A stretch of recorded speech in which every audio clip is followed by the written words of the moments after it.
All right, good afternoon. We're getting started with the August 8th, 2022 Health and Human Services Board meeting. If we could start with the Pledge of Allegiance. Pledge of allegiance to the flag of the United States of America and to the republic for which it stands, one nation, under God, indivisible, with liberty and justice for all. Well, thanks for coming, everyone. Sure, it's different.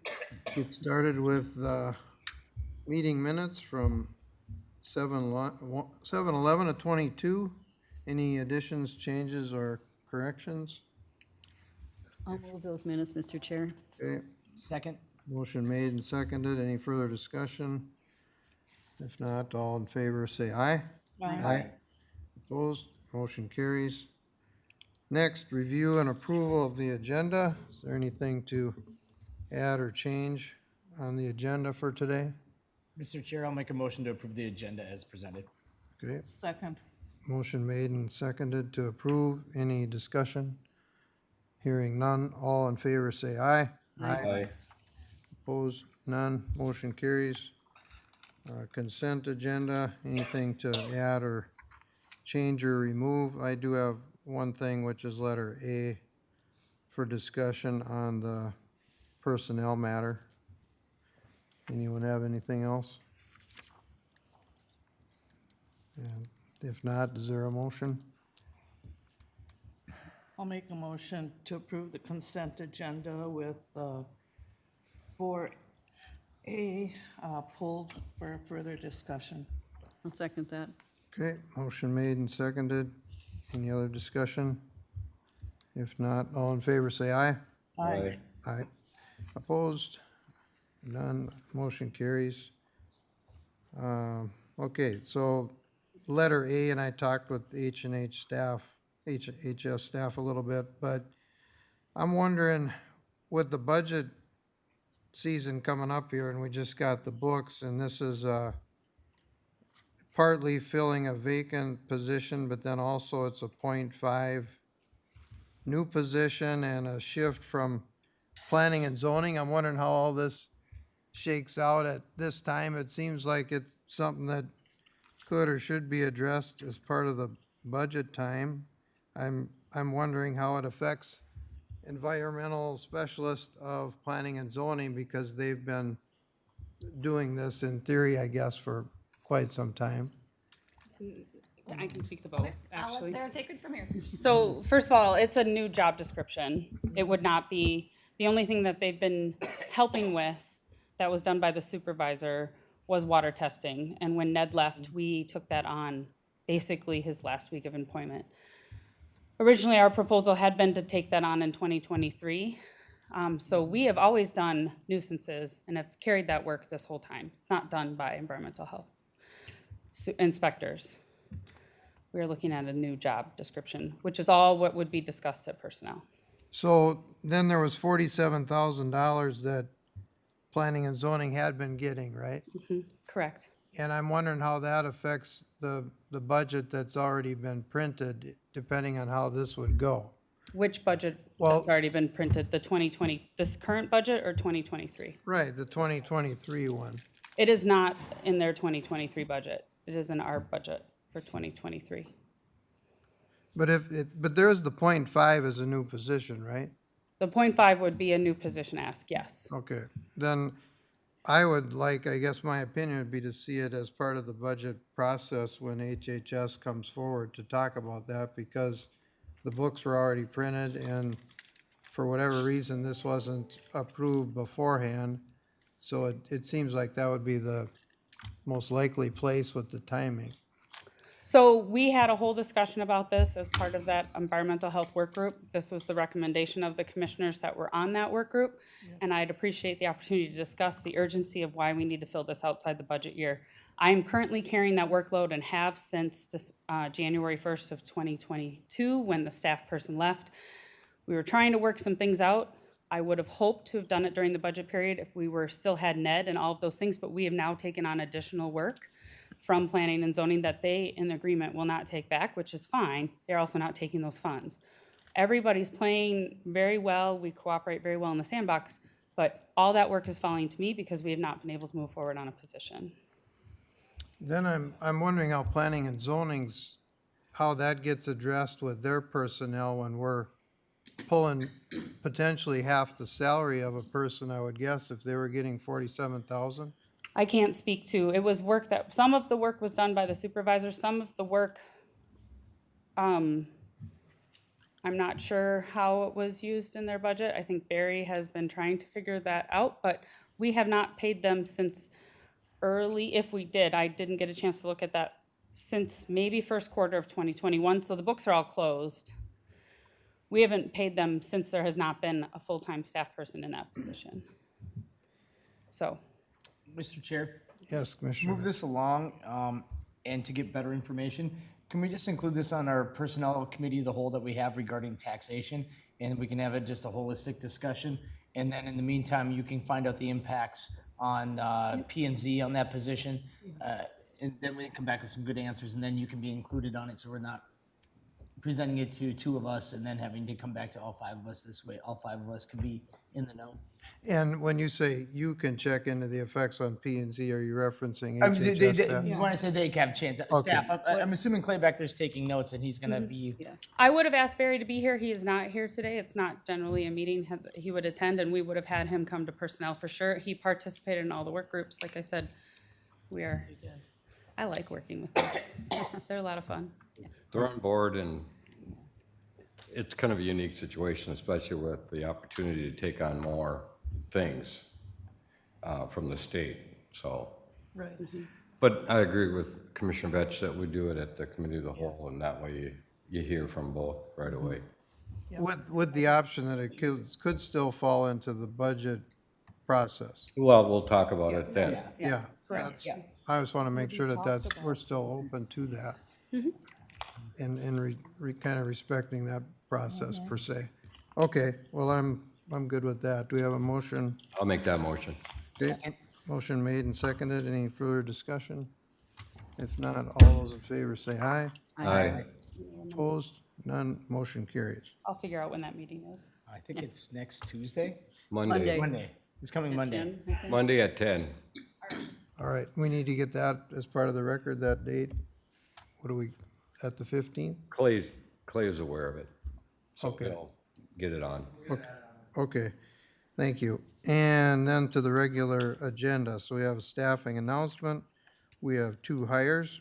Congratulations. We have Shalon and Pamela. And we have an introduction. And I'll just say welcome to those folks as the chair. And my usual disclaimer is, I know sometimes this is a nervous spot to be in the boardroom. If you have something to offer the board, you can, unless some of my fellow board members want to try and solicit more. That'll be up to them. We do like to ask a couple questions. All right, Jill.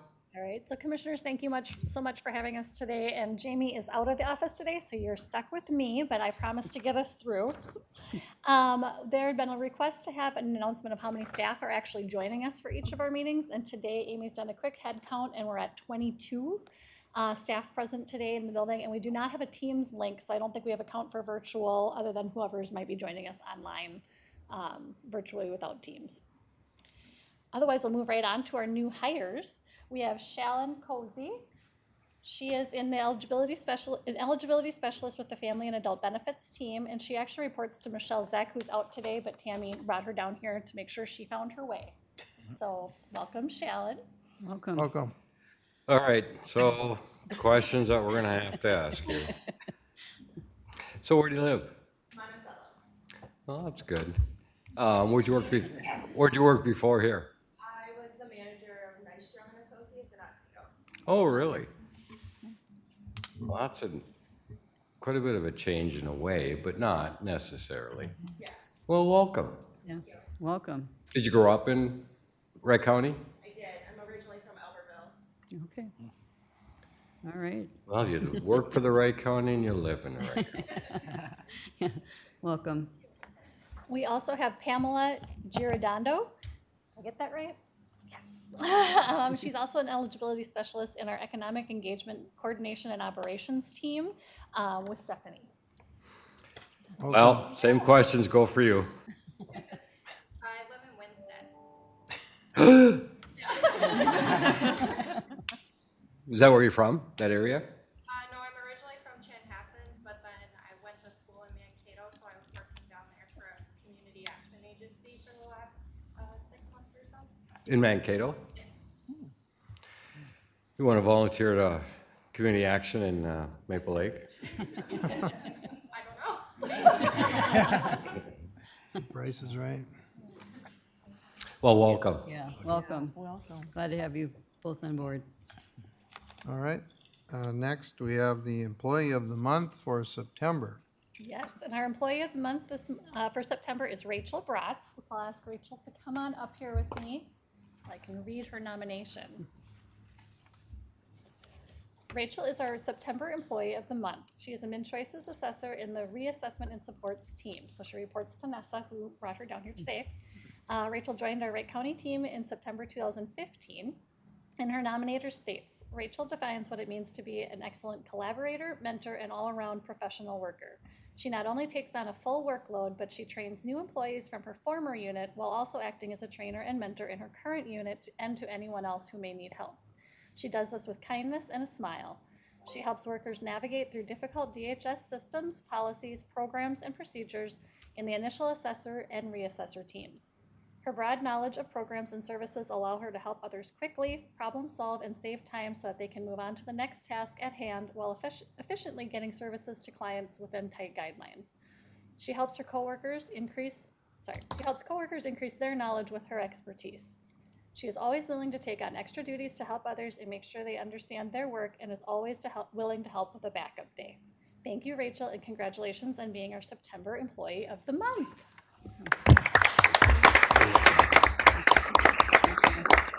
Congratulations. Thanks for, And for you new people, you know, you only have to wait 5-7 years before you know. No, that's not true. We've had lots of new people. Is there a parking spot for those folks over here? Yep. So you don't have to give yours up anymore? Nope. Okay. Well, good. But I would have been happy to give it up. These people are outstanding. They all deserve it. Actually, all of the HHS people deserve a special parking lot. Right out here. There's plenty of spaces out there last I checked. Next, social services, public health, financial services, fraud presentation from Kim. Kim. You'll tell us we don't have any fraud, hopefully. She wishes.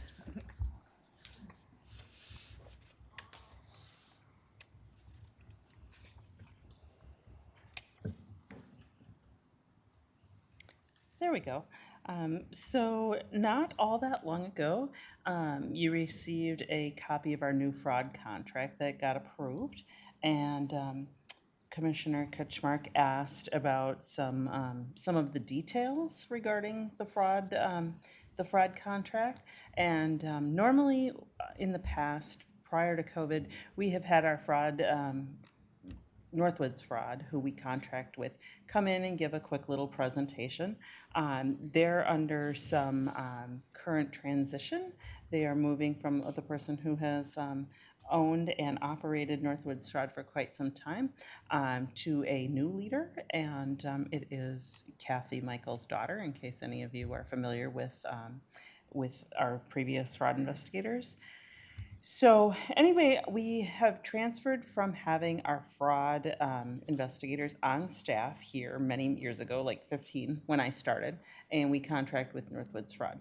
They usually have anywhere between 2 and 3 fraud investigators, and those fraud investigators work between Wright County and Meeker County, and then they have other counties that they work with in addition. So fraud is alive and well in Wright County, unfortunately, much to your dismay, I'm sure. But there's fraud in every aspect of our services, of financial services. Oops, we don't want that there. So I have outlined here that they specifically look harder at SNAP, child care assistance, our MFIP program, and medical assistance. And as just a complete and total side note, I just met with somebody who stopped in regarding a child support case just right before I walked down here. And she said that she was paying back a $14,000 medical overpayment. So that's just a good indication of, somebody having a situation where they either purposefully or not purposefully didn't report their household composition, and it landed them in an overpayment situation. So I just want to explain that even though that's not necessarily fraud, we go after those recoupments when it comes to people who are getting benefits that shouldn't be.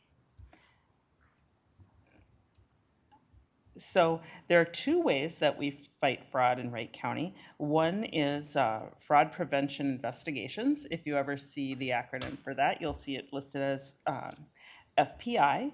And so those are referrals that are made prior to us approving benefits. So what would happen in a situation like that is somebody would come in and they'd say, well, I don't make any money. And we'd say, well, how do you pay your rent? What do you pay for rent? Well, $600. But you don't make any money. So sometimes it's very difficult to pull that information out of the client, and a fraud referral ends up being done. Or they say something to the effect in the interview, oh, is there anybody else living in the home? Oh, no. And later they'll say, well, my husband. Wait a second. So our staff is very in tune to that type of thing. And if there is any discrepancies in those interviews, they oftentimes will send somebody out for fraud. We usually have 30 days to approve benefits. So what we like to do is have that fraud investigator go out there, report back to us, and find out what the situation really is, and then the benefits never have to be issued. So that would be our fraud prevention. We pay for this through a grant from DHS that provides us the funds for both Wright and Meeker. So we're a consortium. And for many years, we had a break, or we had a grant from DHS. We were a part of a 5-county consortium for a long time. And then we had a break, and now we are recipients of that grant again. So we're actually very, very grateful for that, because that pays for the bulk of those investigations. The other way we fight fraud is fraud control. So fraud control are referrals that are made after benefits have been issued. This is where the person calls us and says, my neighbor is getting X whatever. And so we send out the fraud investigators, and they come back with a report. And usually their neighbor isn't getting anything inappropriate. But on occasion, those things happen. And they also happen, we also are alerted to them through just things that they'll say. Our people just pick up on those little nuances all the time. Hey, that wasn't reported, or we'll get a new hire hit that'll show that they didn't report their job, or just things like that. The one thing about this is we get some DHS funds to cover this, but these are really county levy dollars. So important, because we watch those funds very, very closely. The county levy dollars are much smaller than the actual fraud contract. The fraud contract is $300,000 over 2 years. The county levy dollars are $50,000 annually. So this is just a little bit of a summary as far as what it really looks like, what we're dealing with right now. And when I say little, I mean little. I just did the 2 years here. So in 2020, we had 150 fraud referrals, and the savings were $16,651, and that was for the fraud prevention. And then in 2021, we had 178 referrals for a total of $59,000. And although I don't have the statistics on here for 2022, we're already at the 2021 level. So that's an indication of where the economy is. People are trying to piece things together, and not necessarily honestly. And so, they're looking at anything they can. So that is why our fraud numbers are increasing. Do you guys have any questions I can answer for you? Kim, on the HHS website, we do have a place where people can put in a report or call. We do. And I'll occasionally get emails, but we do have an 800 number on there. And that 800 number goes right to our fraud investigators, and they go out and they check on every single one of those. each and every one. They do a great job. Great job. Chair, Yes, Commissioner Witter. if they're in such dire straits that they're doing the illegal stuff here, do you actually get repaid or not? That's a really good question. So I already shared this with Commissioner Kuchmark, but what will happen is we kind of have a threshold about anywhere between $4,000 and $6,000. So $5,000 is where the county attorney's office has decided it's worth us to pursue them criminally. Okay. So less than that, it's not that we don't pursue it and do overpayments and things like that and seek our money back, but we don't prosecute criminally usually if it's under that threshold because of the cost for the county attorney, the time, the effort, everything that it takes isn't usually worth it. It would depend. It's a case-by-case basis, but that's usually where we go with that. But you usually do get paid back? We do. We do. And in fraud prevention, the benefits don't go out. So that's good. And in the fraud control side of it, if they have, if we find fraud, it affects the benefits that they receive going forward. Oh, So then they would receive a smaller number of SNAP benefits or a smaller amount of SNAP benefits and things like that. But otherwise, I'm sure you guys have seen our collection reports that have come to the board, and those collection reports often show that Tina Klophocky collects a lot of our overpayment or our overpayments and things like that. She has a very good result with that. So yep, we go after them every single time. We don't always get them. I mean, occasionally you'll have somebody who is just literally never going to be able to pay that. They receive $800 a month total. They're on disability income. They receive 2 months extra of SNAP because they didn't report an increase in an amount that they were getting or something. And so there will be some minor amount that we aren't able to collect, but nope, we go after them. Thanks, Kim. Any other questions? Oh, thank you. All right. Next, we have some report feedback from July 17th through the 22nd on a drug-free communities training in Florida.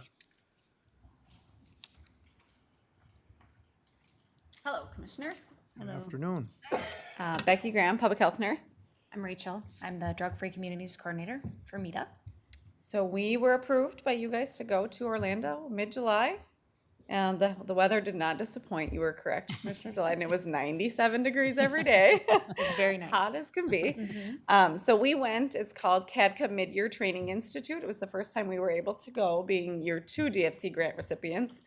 And what CADCA is who the CDC contracts with to do all of their training for all of drug-free community grant recipients. So this was really their big training session they do.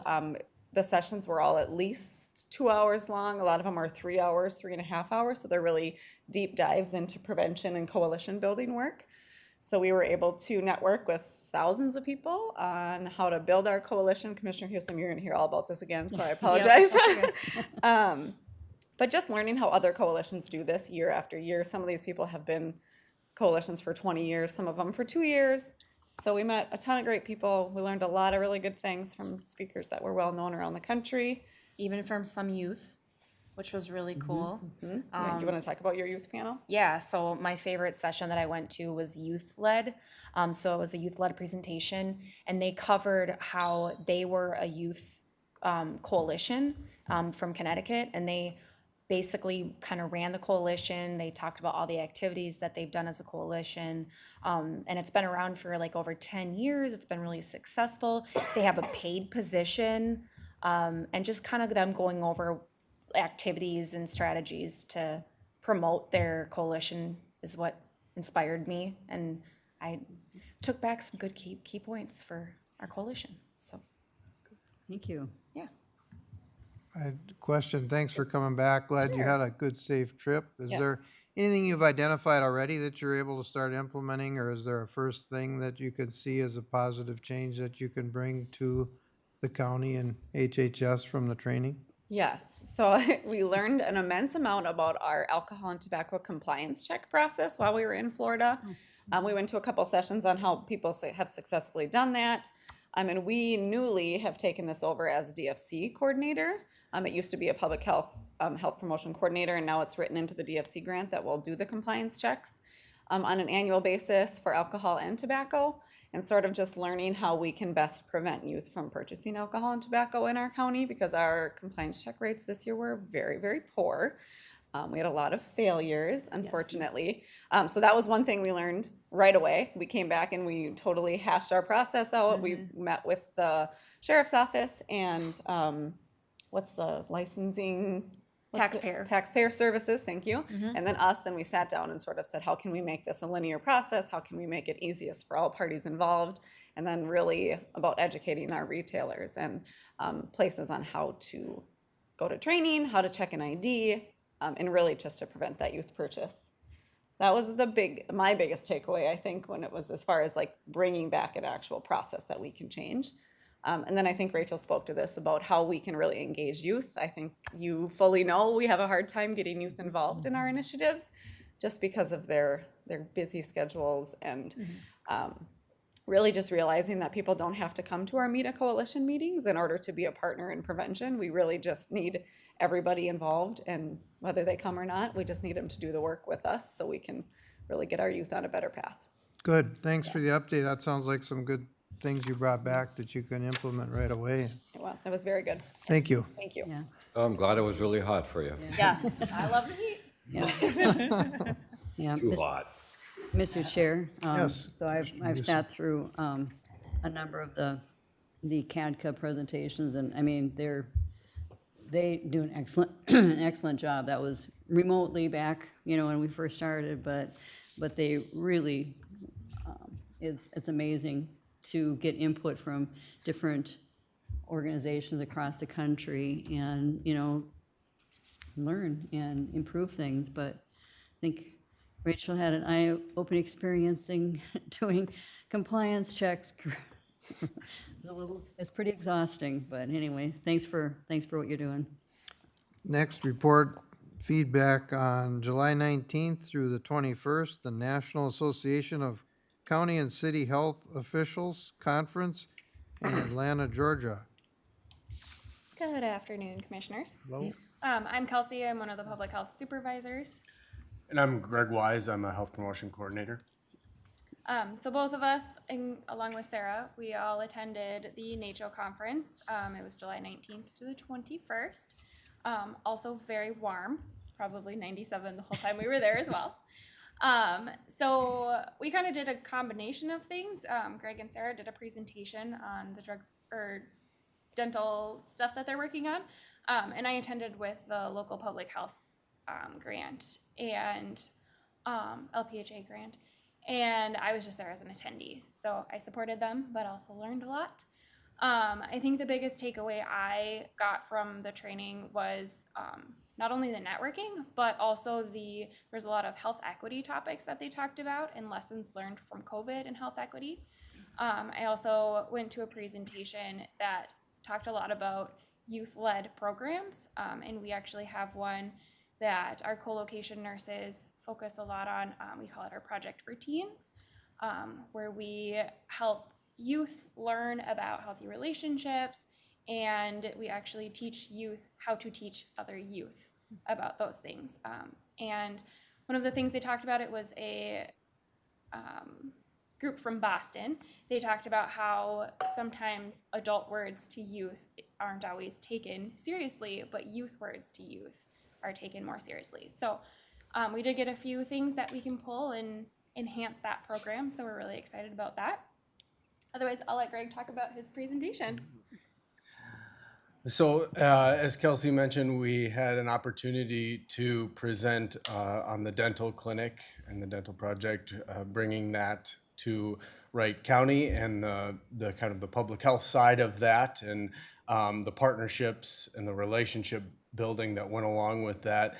And folks were really, really interested. It's really, these conferences are really an opportunity to share things, innovative things that other organizations are doing. And so we really got to highlight Wright County and the wonderful things that we're doing to help address that health gap.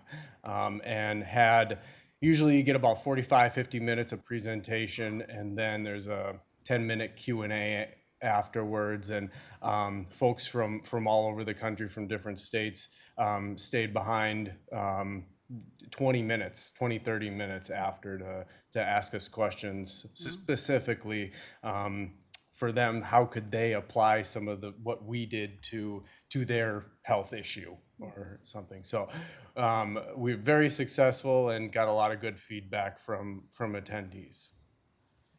Thank you. A question for Greg. Did you hear from anybody else that's running a dental clinic and pick up any tips that they're doing that we didn't think of for ours that maybe would be helpful? So I can tell you that folks all over the country are experiencing similar access issues as we are here. One of the things that question that we got was about the space. How did you get the space? And we went through the process of how a public health task force member, I believe, approached the commissioner about potentially using that space down in the ground floor of the government center. And so again, we reverted back to those relationship building things of we had a conversation with a community member, and then the community member kind of took it from there and really drove the boat on those things. So I can say that there's a lot of different data collecting that we collect data in very different ways. But in terms of what we're doing compared to what they're doing to address the gap, I can tell you we're really on the forefront. Did you run across anyone else that already has a clinic like this up and running? Not that I'm aware of, or not that they shared. Oh, okay. All right. Well, thanks. Glad you had a good, safe trip. Thank you. Thank you. Thank you. Thanks, guys. All right. Information next on HHS advisory meeting minutes. Will that be Jill? Yes. Okay. I think you have them in your packet, so I'll just hit some highlights. We met on July 27th with the advisory committee. We had our standard mental health update where we discussed resignation and new memberships.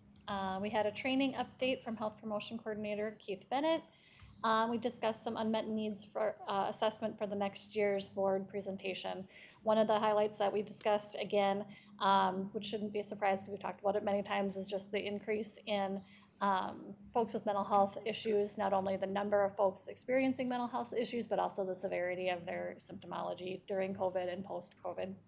So we'll continue to look at those different pieces, and that'll come back as part of the unmet need process later. We had the Public Health Task Force update. We invited the committee members to apply and join the newly formed Opioid Settlement Advisory Council, and I believe at one of our last meetings, our public health staff came and gave you a presentation about that council and how that's being formed. We had an update about the dental clinic, which is going to be opening in September 19th, and there's going to be the ribbon cutting. Wanted to make sure our advisory members were aware of that. We had a presentation on the Child and Teen Checkup Program, as well as an update on the 2021 deliverables and strategic plan. And we also talked about that as part of the Public Health Task Force and the SHIP grant. We awarded 5 different applicants out of the 20 organizations that had applied. My understanding from that process is there was a lot of good information, and it was a hard decision. There were difficult decisions to make, and really gave some of the people that weren't selected some good ideas of where else they could go to improve their request or find other funding. Let's see. We also talked about Michelle Zeck from our financial department gave an update on our homeless population in Wright County, and that's something that else should be another packet item in your packet, is just our COC information from our point in time. So we just wanted to make sure we pass that along to you, so you had that same information that we had given to the advisory council. And I believe Kim is going to give a little bit further information about Wright County specific information during director's comments. Otherwise, Jamie gave an update on our 2023 budget. She talked about the 6 staff that are moving to the Finance and Taxpayer Services Department as part of the centralization planning. And then she let the advisory team know that we are going to be requesting 2.5 FTE new staff positions as part of our 2023 budget request. And then Christine gave a basic financial report overview. Any questions about the minutes? Thank you, Jill. Yes. All right, next under administration is the 2022 second quarter financial report from Christine.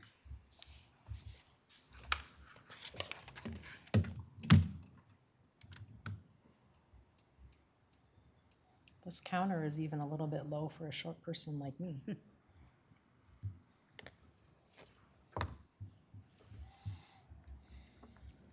All right, good afternoon, commissioners. Hello, Christine. You have in front of you our financial statements through June of 2022. We are at 50% of the year. We have 47% of our revenues, and you'll see that our first half tax apportionment was posted. We are at 45% for expenditures, which leaves a net income so far of $577,000, almost $576,000.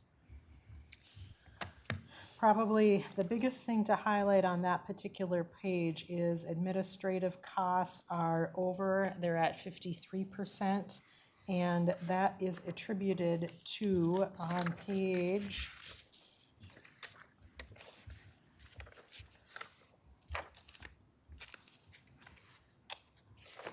If you got those pages up on your computer, or we just have the main We one? just have like I the didn't link. have this one up, but I can sure pull it up really quick.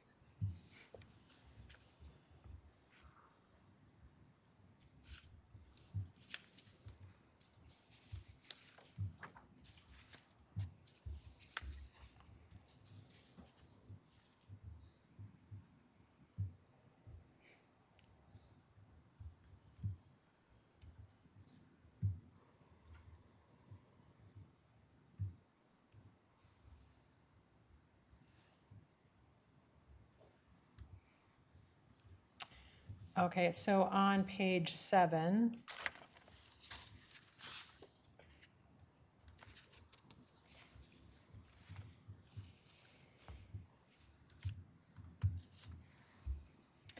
you'll see software and system support, and this is summarized for all of our departments, is at almost 77% for the year.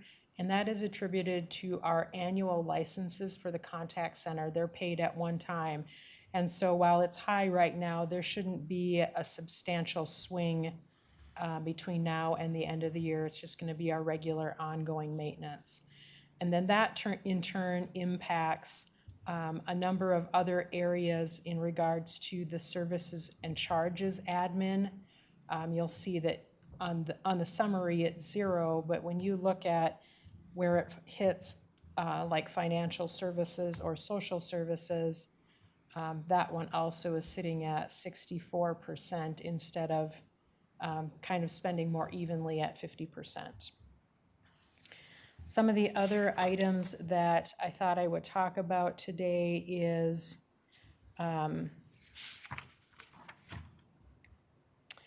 North Star Foster Care. So this particular one, they have reconciled quarters 1 through 3 of 2021. They have warned us that the trend has been that the state is starting to spend more than the counties.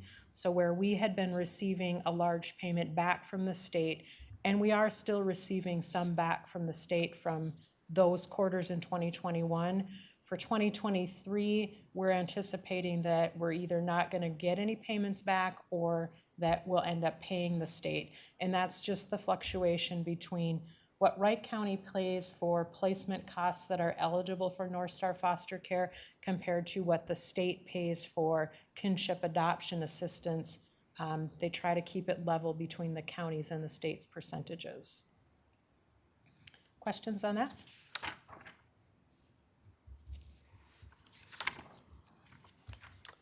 Another one that I thought would be interesting to talk about, since Commissioner Ketchmark asked about it earlier, is our summaries under 6801, which is miscellaneous. We try not to use miscellaneous expenditures very frequently. We try to keep things categorized where they should be. However, with the changes on the GASB and financial reporting, the payments that we collect, like the fraud payments that Kim talked about, go into a holding account, and then we have to turn around and reimburse the state for their percentage. We do have an incentive on some of them, be it 5, 10, or 25%. So that 5, 10, or 25% is revenue to the county, but we have to pay back the state the other portion of it. And when it happens within the calendar year, it's an in and out, and all you see is the revenue. When it happens after the end of the calendar year, then it has to be reported as an expense in the next year. So that's why you'll see, I know, it. I can see that question. So that's where what you're seeing in miscellaneous expenditure here is our payments for the state for their portion of what we've collected, and it shows up as a miscellaneous expense. So our philosophy of trying to keep things out of miscellaneous still holds true, except for in this particular case. I will switch then to the clear impact graphs, unless there's any other additional questions on the detail in the financial reports. And Christine, we met earlier and went over a lot as time allows, and there's still more that I had questions, and there was one about some building space rental that didn't get resolved. So I was looking at this for the rest of the board to hear. Like the highway department, they come to a meeting, they say, here's the highway department budget or report, and then at an upcoming meeting, we'll talk about it. So you have time to meet with the staff and go over your questions, and then be ready at the next time to approve, ask more questions, or whatever. So that's where I was at with this. I'm hoping to have you do the introductory here, but with 41 pages and not enough time to go through, I'd like more time between now and the next meeting to go over it with you, and then the final approval per se at the next meeting. And we talked about going forward, how we can work to get this sooner than Thursday, Friday, because it's posted somewhere that I don't typically look. But there's another option to get more time to review.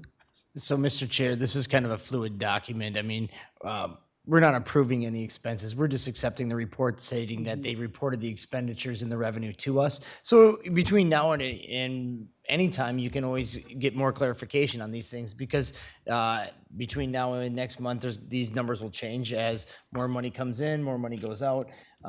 So keeping your thumb on it, if you have a legitimate concern with something and you want to stem the change, this is the after the fact, not the going forward. So by all means, we're not saying, okay, you can now write these checks for these things, because these things have already had checks already issued to them. They're just reporting them to us, saying that they're being transparent with their expenses. And thank you for that consideration. I'll just speak to the specifics then. There's a question about building space rental, and there's a couple different figures that are going around as far as what HHS is actually using versus what they're actually being billed for rent. And the difference is around 3,000 square feet. And I think that should be really looked at and clarified and resolved before we look any further or have other reports generated. And did anything else develop, Christine, since we talked about that this morning? So Alan did respond that there is a difference between perspectives on things that are shared resources, like the lobby on second floor, the IDF room that's on the second floor. So he would like to have a meeting with us and finance just to define what space HHS is responsible for, and then we can straighten it out. So I think that will work fine. Because this is something where we're reimbursed for the space that you're being billed. And if somebody's claiming that we're using more space than we really are, and we're getting reimbursed for that figure, that's not gonna go well for us in an audit or or other situation.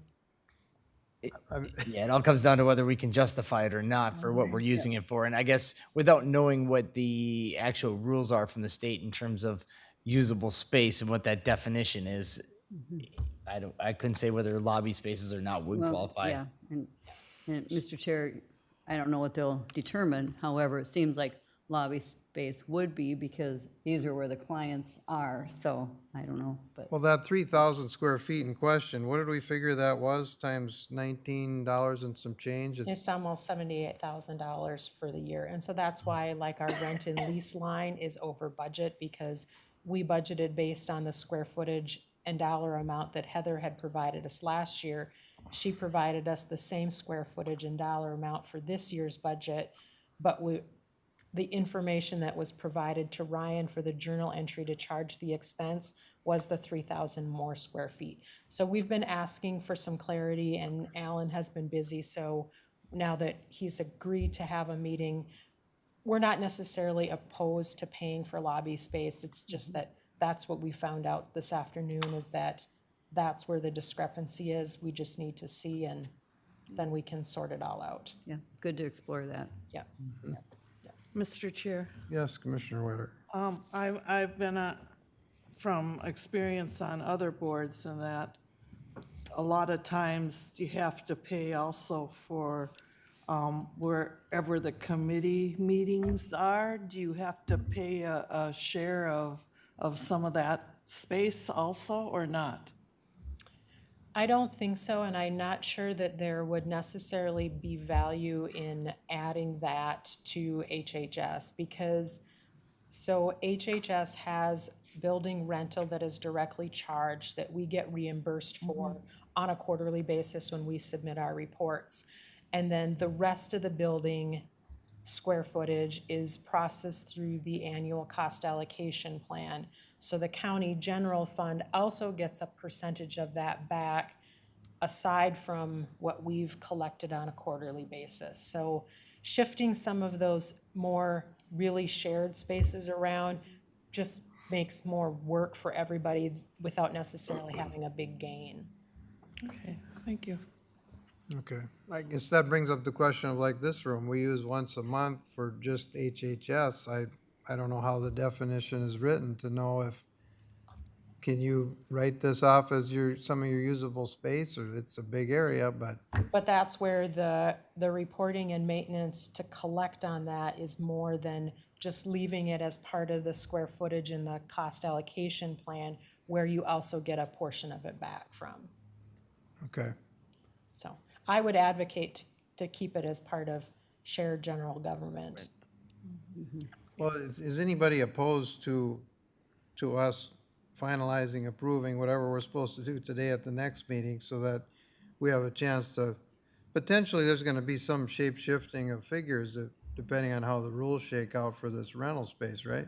They're always gonna take place in the existing month that's open. So if we iron out the building rental today, it's gonna be processed as an August journal entry and you'll see it on your Q3 reports. And I think that's where Commissioner Vetch was getting at is it's a fluid document. So what you see in September will reflect any discussions and changes that have occurred within, the last 9 months.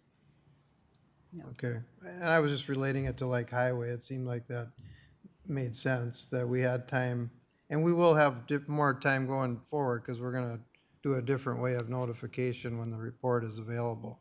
So this would just be a 1 month kind of timeout to give us time to work through this until the next HHS meeting. Is there any urgency or emergency to get this Well, it's approved? already been expended, so. Yeah, I So don't. you might as well sure accept the report. Make a difference, and I'll make a motion to accept the third quarter report, Second quarter. second quarter, sorry. I'll second I'm that. trying to push my year out. We need all the time between now and go live with the meeting, so don't take it away. Motion made and seconded to approve. Any further discussion? If not, all those in favor say aye. Aye. Aye.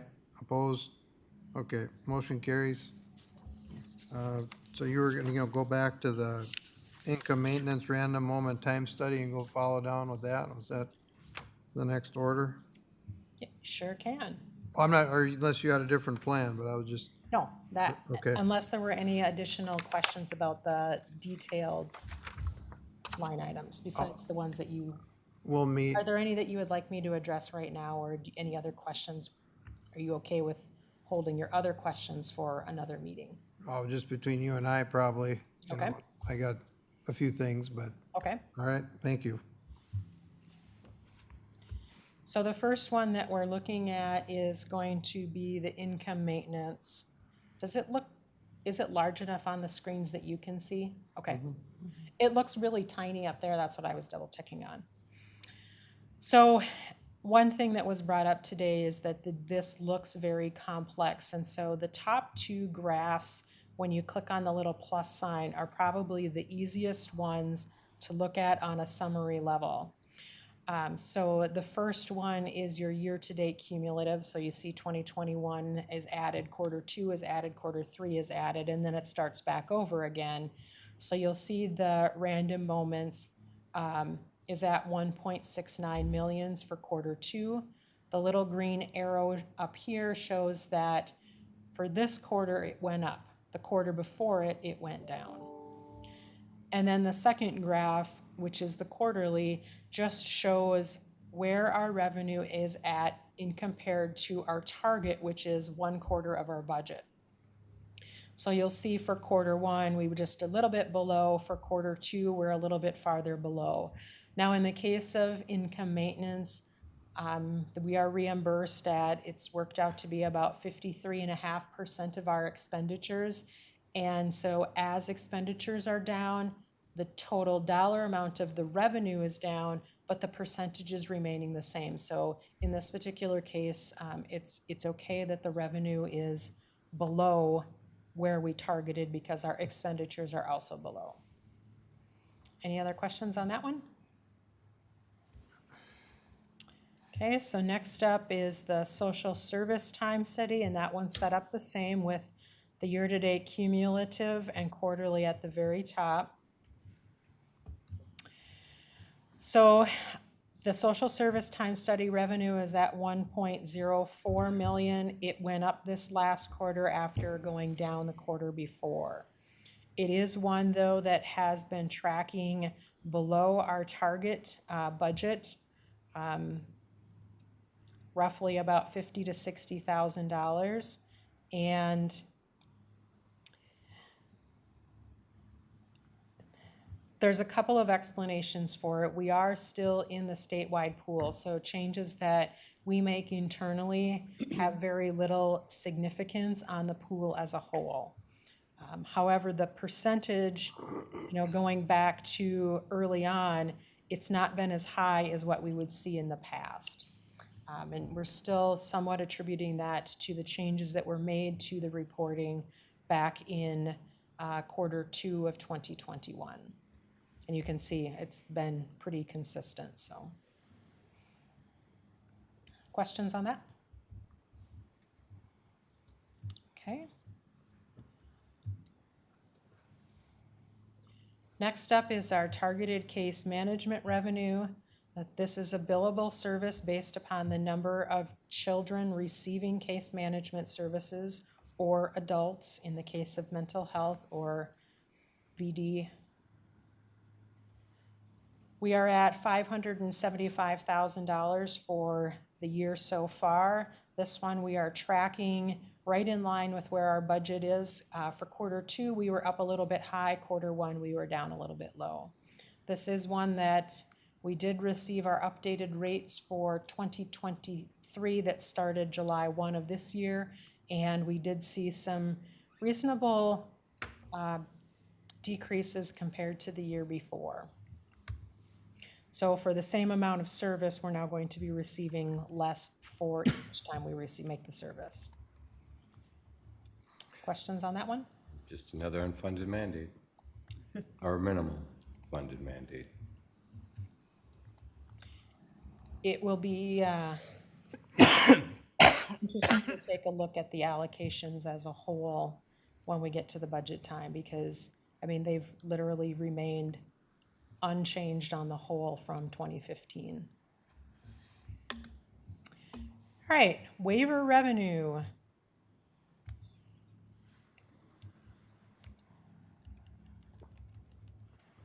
So this one is sitting at $922,000 for the year. You can see for Q2, it increased compared to Q1.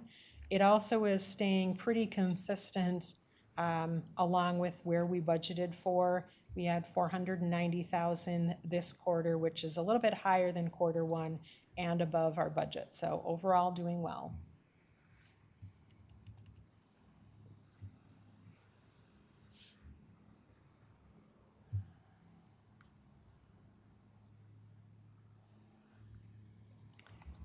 Next, and our last revenue source is public health.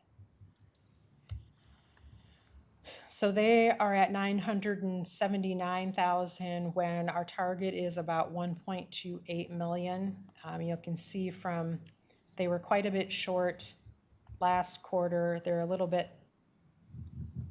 less short this quarter. One thing we did notice, particularly with the SHIP grant, is that March, April, and May reimbursements were received in July, not in June when they should have been reflected. So that is almost $100,000 of revenue that's not reflected.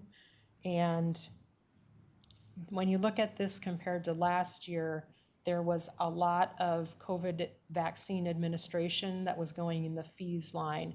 That's, of course, not going in there this year because we're not providing that particular service. Any questions on this one? Okay.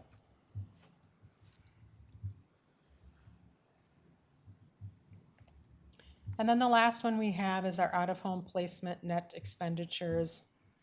When you look at this one, the reason why it says net expenditures is it does take into consideration that revenue we receive from the North Star foster care. So because the state looks at it as a whole and does that balancing act, we also reflect any revenue to offset that here. So expenditures are at $1.01 million. They have gone up now this last quarter after going down the quarter before. Not quite sure why the target is missing, but our target is 459,000. For Q1, you'll see we are a ways over that. For Q2, we were a little bit closer at $470,000. So overall, out-of-home placements are holding reasonably steady after a couple of quarters of higher payment amounts. And that is the last of the colorful graphs. Any other questions I can answer for anybody? Mr. Chair. Yes, Commissioner Glenn. Regarding, is this out-of-home placement net expenditures, is this county funds or is this the North Star funds or both? Well, so the out-of-home placement net expenditures includes a mix of all of our placement types. So there is even some, possibly some services down here that we may turn around and bill the state. Rule 5 was one I was thinking of, but it's actually not on the list. Most of this is going to be county funds, but you can see here's the North Star foster care. It's a revenue, that's why you've got the 5364. And so this is where the state is saying that for those particular 3 quarters, the county paid more than the state, so they reimbursed us. And they do a fairly complex calculation to come up with that number. No, I can't believe the state would do anything complex. I kid you not, it's a 144-page PowerPoint to explain it. Government at its best.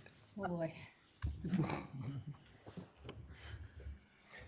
Thanks. Think of the time we could save if everything would be a little more efficient. The other piece that I failed to mention is that we do have the out-of-home placement fees that we've collected, whether this be child income or parents that have paid their portion. That's in here too. So you can now see that. I think we added that a couple of quarters ago. So that looks like that's up considerably. Yep. Good. Does that mean people are taking responsibility for their kids?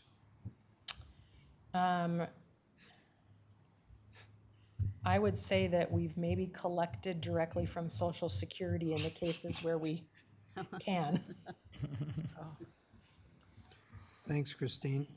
Back to that homeless population form, were we gonna have somebody work on what we got in Wright County specifically, because this one combines the counties? Yep, that was gonna be one of our director's comments. Oh, okay, sorry to jump the That's gun all there, right. but, all right, we're at director's comments. Thanks, Christine. Thank you. Thank you. If it's all right with you, I would like to do I had a different one first. Is that okay? We have August is Child Support Awareness Month, and I was gonna have Karen Popkin, one of our supervisors for child support, come up. She was gonna do a quick presentation and give us a proclamation for Child Support Month. It's only 140-page PowerPoint, so that's okay, right? You guys have time. Yep, absolutely. For you, yeah. Thank you. Hello, commissioners. My name is Karen Popkin. I am the child support supervisor. And I have a couple of my team here to support me. Thank you. Oh, it's on this side. I'm not nervous. Can't even figure out where to plug it in. Sorry. Okay, so Does it we just know come up take- automatically? Do you have to do? Look at that. All right. There we are. Here we go. August is Child Support Awareness Month. I'm assuming you all knew that. You saw our board out in front. So everybody could just acknowledge that is something that our county obviously has a department for. This is some statistics that were provided to us by the national level of child support.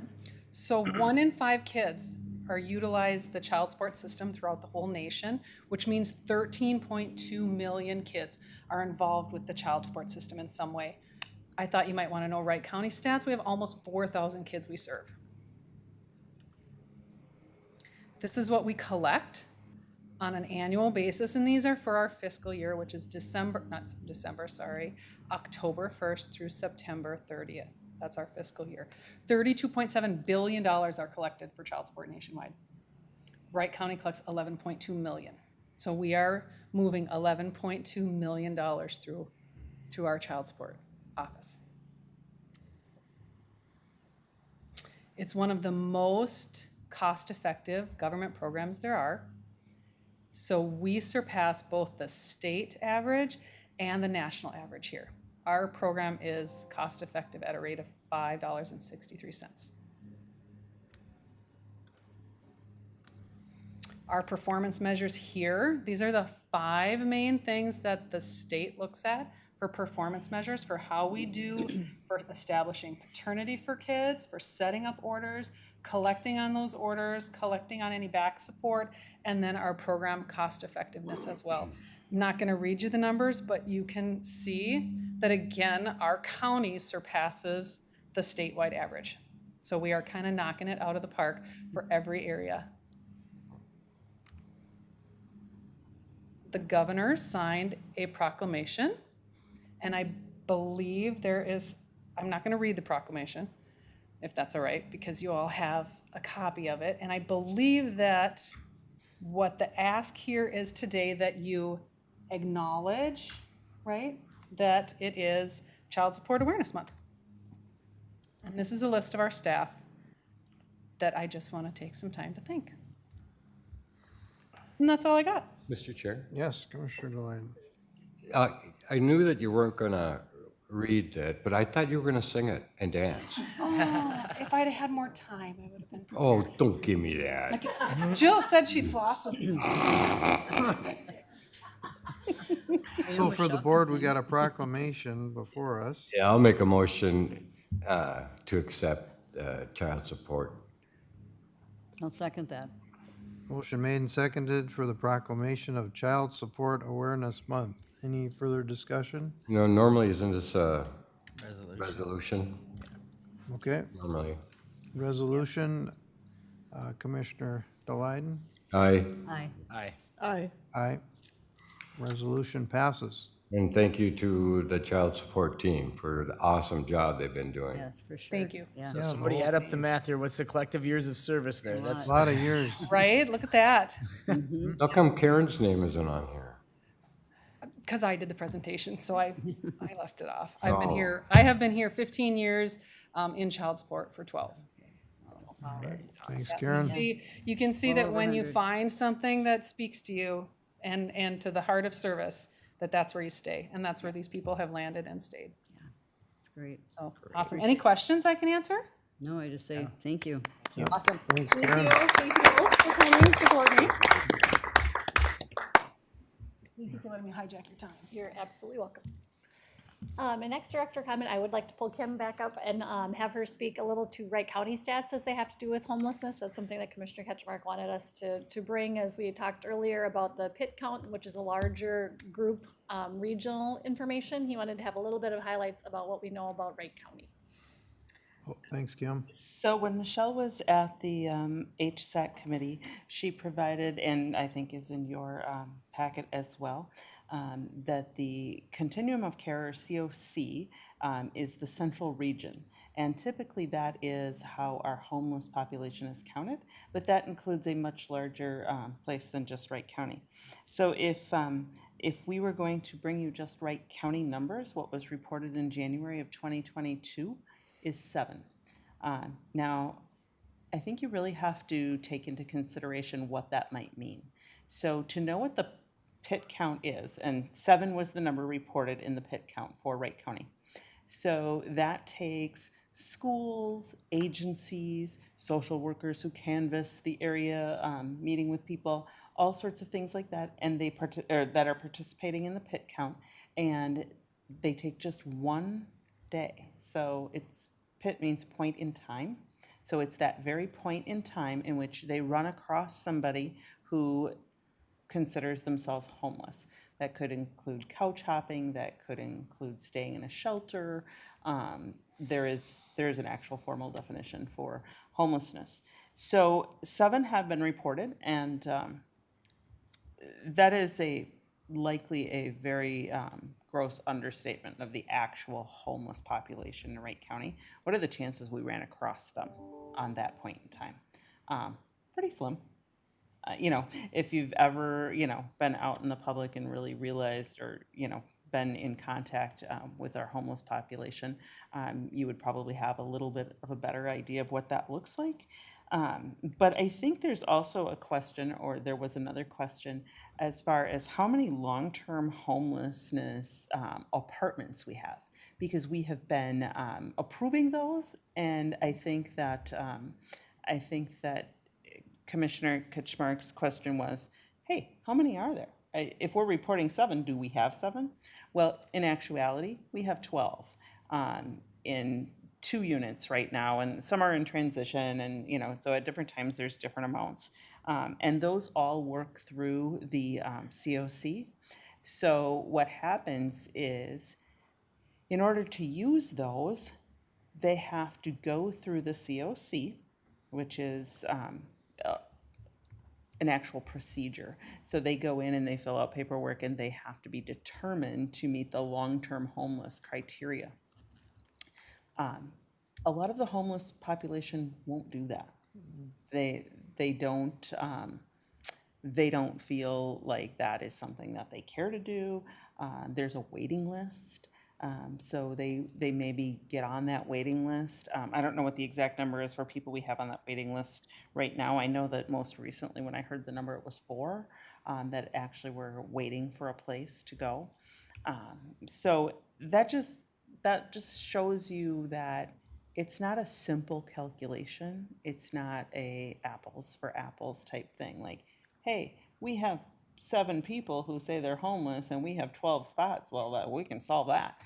It doesn't quite work like that. But that gives you some kind of indication. If we came across 7 people in one day in Wright County that were reported, were considering themselves homeless, makes you wonder how many are really out there, and is a real concern. We run across them a lot, and specifically up in my area right now, we have been getting a lot of people who are living in their cars.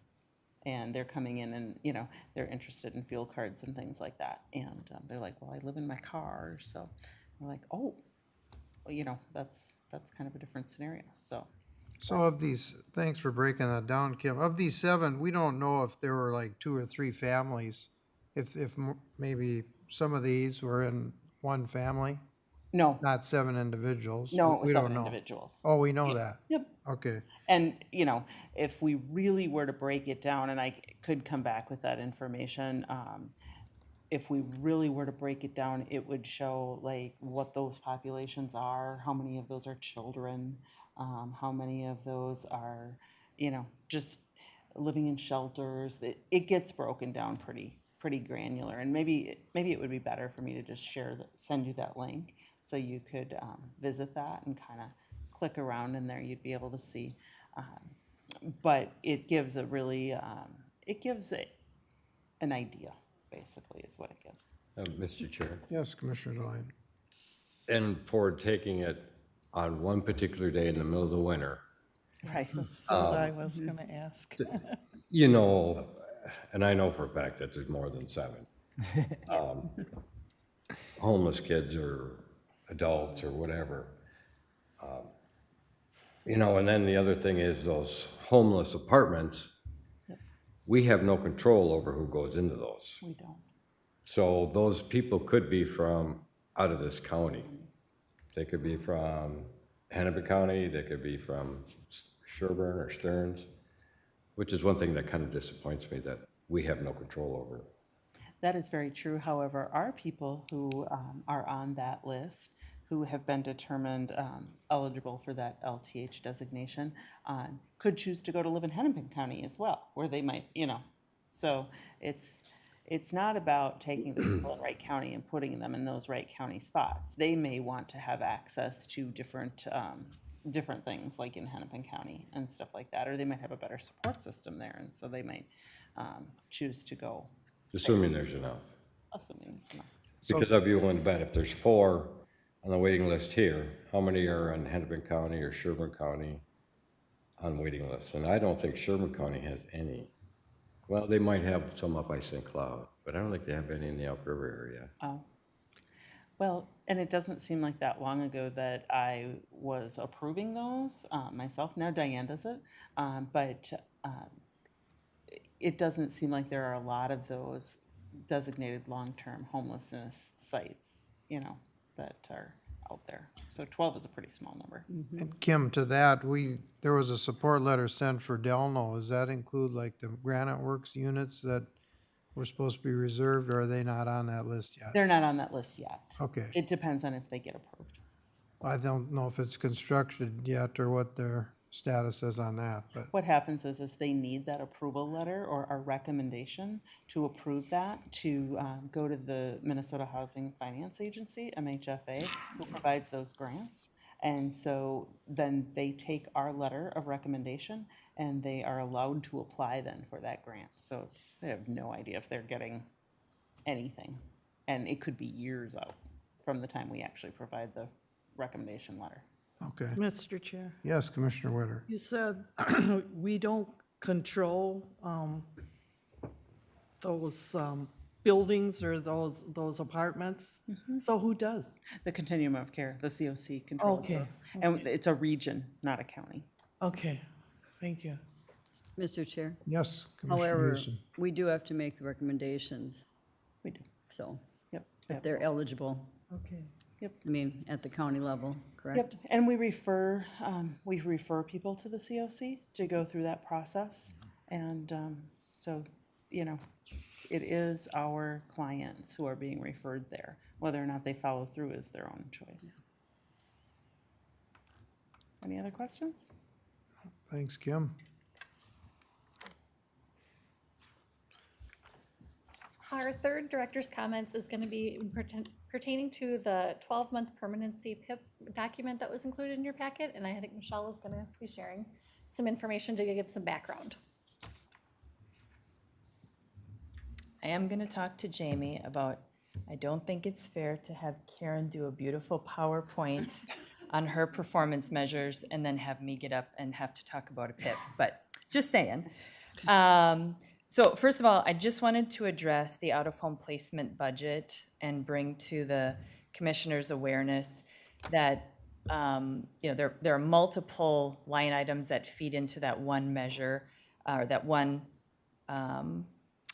budget amount that Christine was referencing. What we're seeing this year is a lot more kids with mental health needs need residential treatment. And so we're currently, that one line item is at 130%. And those are more expensive type placements. Our Rule 1 is right under 50%. Our Rule 8 is like at 18%. So we have multiple other ones that are right where we should be or below, but residential treatment, when we have a lot of kids needing those services, that those dollars quickly add up. So related to the PIP, we knew this was coming. We keep track of our stats. We have three performance measures related to permanency. We have this one, the under 12 months. We have 12 to 24 months and 24 months plus. We met the performance measures for both the latter two. We met the standard for 23 kids. We had 73 total that should have met permanency timelines for 12-month performance. We needed 6 additional kids to meet the standard. So just for information. Like I said, we had identified permanency as being something that we wanted to address and knew that a PIP was coming. And so we had made some changes last year in one of our staff's responsibilities. And part of her focus is to really dig into permanency and try and see what we can do within our department about permanency overall, not just the under 12 months. Permanency for kids is a CJI matter. It's a Children's Justice Initiative, so it's not only HHS, it involves our county attorneys, our bench, guardian ad litems, and parent attorneys. So even though HHS is the one that receives the performance measure, it involves all of those other parties as well. So I have already met with our 2 county attorneys, our CHIPS attorneys, to find out their perspective. They have only been with us, I don't know, 9 months. So they're relatively new. That may not be a factor. I'm meeting tomorrow with our CGI judge, Judge Willis, to get her perspective. What I heard from the 2 county attorneys is that court delays, continuances have delayed cases up to 6 months at times. And even more. We have a few cases where it's delayed it even further, which means that our hands are tied in terms of meeting performance. We are really at the beck and call of the court. So they had some ideas that I am going to be presenting to Judge Willis tomorrow, as well as asking that this can be put on our next CGI meeting to discuss as a group. I'm also going to be reaching out to one other CGI partner to talk about their ideas and what they can do. Really, our goal for kids is the same on CGI. We want to see kids well-served and permanency established quickly, keeping kids safe. But how we get there is a very more than 141 slide PowerPoint. So it's just a really complicated matter and involves lots of folks. So, but we're on it. Our eyes already have been on it. We've been meeting, and we'll be sending a report to DHS in the next month about how we plan, or how we're already addressing this, and then how we plan to in the future. So, any questions? Thanks for the update, Michelle. There's lots to keep track of. I mean, you got a plan. They're not threatening to take any money away until way late in the game, and you'll address it before then, so. Absolutely. Yep, On it. thank you. Yep. All right, Commissioners, that brings me to our final director's comment, and this one actually is in my area. In our adult protective services world, we just recently had new legislation enacted that became effective actually August 1st. So we are already in the process of getting used to this new expectations, and it was rolled out a whopping month ago of how to implement it, so we are scrambling but figuring it out quickly. Basically, the biggest impact is gonna impact our VA initial report screen-ins or screen-outs. So when a VA report comes in and it gets to the county level, we look at it and we figure out, does it meet criteria or not? And that's the piece of legislation that is changing. And they are looking at wanting us to be able to offer more support services to more folks.